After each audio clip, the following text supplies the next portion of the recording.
दोस्तों, इसके बाद में जनाब अशरफ अली उटाम साहब साबिक मेंबर पार्लियामेंट राज्यसभा से दरखास्त करूंगा कि आप तशरीफ लाएं और अपनी बात रखें। अशरफ अली उटाम साहब। दोस्तों और बुजुर्गों,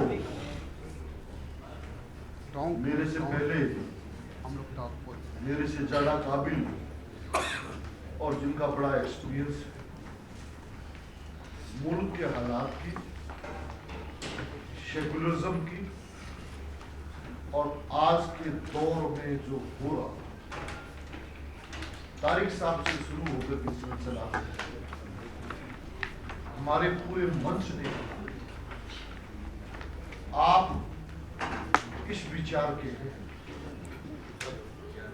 गांधी जी के पैगाम के प्रतिनिधि हैं और आपका सिलसिला कि मैं मुसलमान हूँ इसलिए सेकुलरिज्म की बात करता हूँ, इसलिए भाईचारे की बात करता हूँ। ये दौर मैंने छात्र राजनीति से लेकर के, चाहे मैं NSY का अध्यक्ष रहा राजस्थान का, और चाहे तारिक साहब के बाद मैं यूथ कांग्रेस का अध्यक्ष रहा, चाहे माइनॉरिटी कमीशन का चेयरमैन रहा, और चाहे मंत्री रहा, चाहे मेंबर पार्लियामेंट रहा, हर दौर में तारिक साहब हमने लोगों को झांक करके अंदर से देखा। रोशन बेग साहब ने कहा, सिद्दीकी साहब ने कहा, मोहम्मद भाई ने कहा, ये एक्सपीरियंस है जिंदगी की। और मैं आपकी ऐसे दौर में हुक्म की तामील करने आया हूं कि कल हमारे यहाँ राहुल गांधी जी 2 दिन के लिए हैं और परसों मेरे जिले में प्रोग्राम, रोड शो है, बड़े पब्लिक मीटिंग है। 7 तारीख को चुनाव। इस मंच से जो भी बोले उनके यहाँ चुनाव नहीं है और ऐसे में चुनाव को छोड़ आए कि आपके कदम कभी डगमगाए नहीं। मैंने आपको देखा, मैं जब से सियासत में हूं तब से मैंने आपको देखा। ऐसा इंसान जो अपने स्वार्थ की, अपने हक की ठोकर मारते, पार्टी के ठोकर मारते, नेता के ठोकर मारते, मैं सलूट करना चाहता हूं इस इंसान। कई बार दौर आए इम्तिहान के और उस इम्तिहान में आपके कदम लड़खड़ाए नहीं जनाब, इसलिए हम आपकी इज्जत करते हैं। मैं कमजोर हूं, राजस्थान में अकलियत का बहुत बड़ा नहीं है, हमको गंगा जमनी संस्कृति के सारे ही जीना पड़ता है। हमने 16 टिकटें दी कांग्रेस ने, जनाब एक भी नहीं जीता। हम वोट देना जानते हैं, लेने की कला से हम पिछड़ रहे हैं। लोग नहीं देते वोट हमको। रोशन बेग साहब ने कहा कि मैं 7 बार जीता। अरे भाई, हमने भी पूरी जिंदगी दे दी कांग्रेस को और हम जीतते वक्त में मैं ही नहीं, मेरे से ज्यादा काबिल होंगे 16, कोई नहीं जीता। ये पैगाम है हमारे, ये सेकुलरिज्म आ रहा है। और एक और पैगाम सर कि बीजेपी के 2 मुसलमान जीत गए। ये भी इस बात को अंडरलाइन करने की जरूरत है कि बीजेपी के 2 मुसलमान एमएलए जीत गए, जिनमें से एक को मंत्री बना दिया। तो मुस्लिम कोटा पूरा। कांग्रेस का मंत्रिमंडल हो या किसी दूसरी पार्टी का, अगर मुसलमान जीत के आया है तो चाहे विभाग उसको वक्फ बोर्ड ही दे, उसको मंत्री तो बनाना पड़ता है। हर नेता को अपने आप को सेकुलर बनाए रखने के लिए एक अश्कली डाक या एक तारीख अनवर साहब को साथ वो अपनी पहचान बनाना चाहता है कि एक मेरा दोस्त मुसलमान होना चाहिए, बस। तुम देता रहे, मैं लेता रहा, और अब यह हालत हो गया कि मुझे उधार में कोई वोट नहीं देता। बड़ा गंभीर सवाल। हम सियासत के अंदर आपके साथ, आप चाहे जिस मर्जी पार्टी में रहे, और इस मंच पे नई दुनिया बैठी है, कलम का सिपाही बैठा है, ठोकरे मारने का आदि बैठा है, मार। लेकिन हम कहीं न कहीं तो एक हैं। पहले ये होता था 1985 में मैं मंत्री बना, तब ये मैंने महसूस किया तारिक साहब अपने मोहल्लों में कि इस्लाम खतरे में, सारा मुसलमान को वोट देता। अब बीजेपी ने हमारे राजस्थान में ये एक टैक्टिस बना ली कि मुसलमान कैंडिडेट को पैसा देके 10 से 20 उम्मीदवार खड़े कर, उनमें से 2-4 समझाइश में बैठ जाते,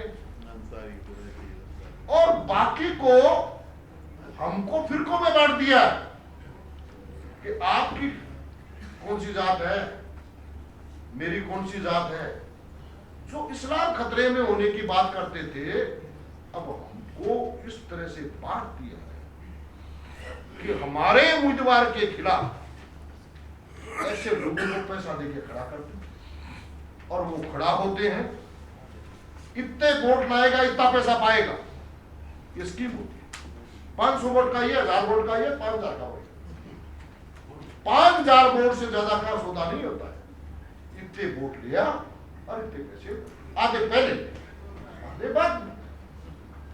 ऐसी सूरत में ये आपका सेकुलरिज्म कि आप पुणे कटिहार से जीत आए, जमाना लटाया, लड़खड़ा गए। आप तो नहीं बदले, आपके वोट बदल गए सर। मैं तो नहीं बदला, मेरा रास्ता नहीं बदला, नहीं बदलूंगा। जिंदगी के इस दौर में जब 60 साल आप पूरे कर चुके हो, कितना वक्त बचा है, क्यों बदले, किसके लिए बदले? लेकिन आपके जो फॉलोअर थे, आपके जो वोटर थे, वो बदल गए कटिहार में।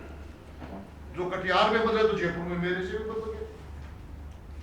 मेरी पार्टी मुझे बड़ा नेता मान करके, और कभी एक जगह से चुनाव लड़ती है, कभी दूसरी से, कभी तीसरी से, कभी चौथी से, 4 जगह चुनाव लड़ चुका हूं मैं, 4 जिले बदल चुका हूं मैं।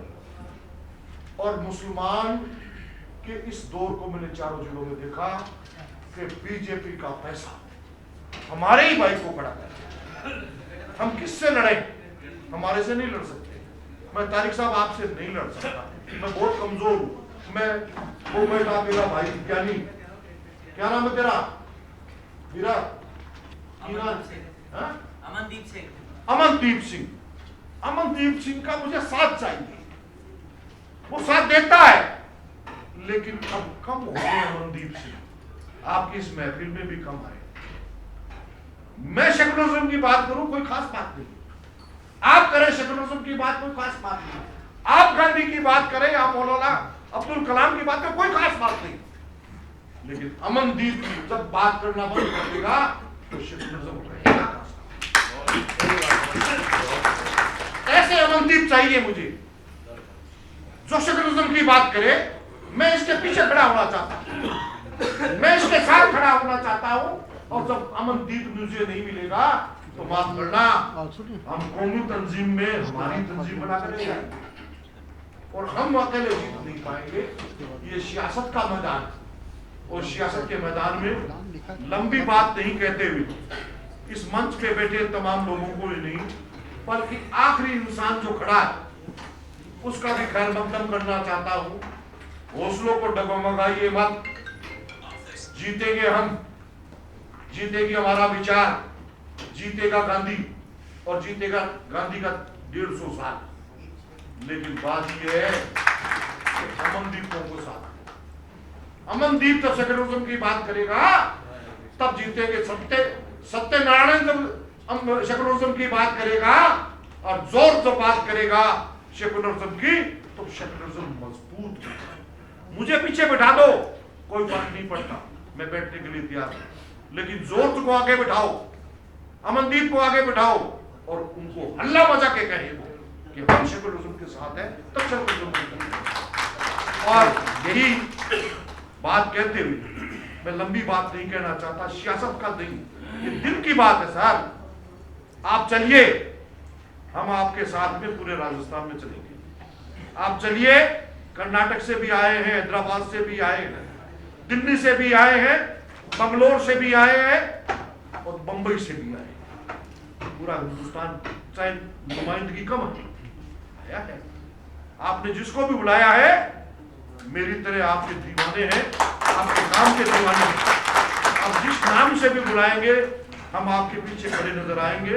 ये दिल से आपको वादा करते हैं।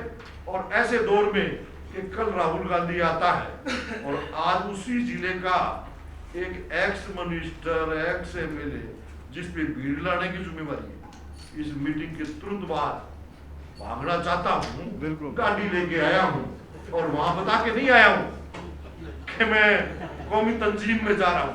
लेकिन मैं, अगर मुझे पूछेगा, क्योंकि सोशल मीडिया का जमाना है, तो मैं कहूँगा हाँ, तारिक साहब ने बुलाया था। और मैं राहुल जी को भी कल कहूंगा कि तारिक साहब ने ये मीटिंग बुलाई थी और मैं उसमें गया था। वहां यही आप के कदम लड़खड़ाए नहीं। हमारी संख्या को कम देख करके हम संख्या बढ़ जाएंगे, लेकिन अमनदीपों को और जॉर्ज को और सीताराम को हमारे साथ जोड़िए सर। यही आज वक्त की आज वक्त की जरूरत है। नहीं तो टिकटें हमको मिल जाने के बाद हम हार जाते। अगर दूसरी कौम के वोट अगर हमको थोड़ा सा भी नहीं मिले, 2 आना भी नहीं मिले, 10%, 20%, 30% भी नहीं मिले, तो अकेली कॉन्स्टिट्यूशन ऐसी नहीं है जहां मुसलमान के दम पर एमएलए भी बन सके। धन्यवाद।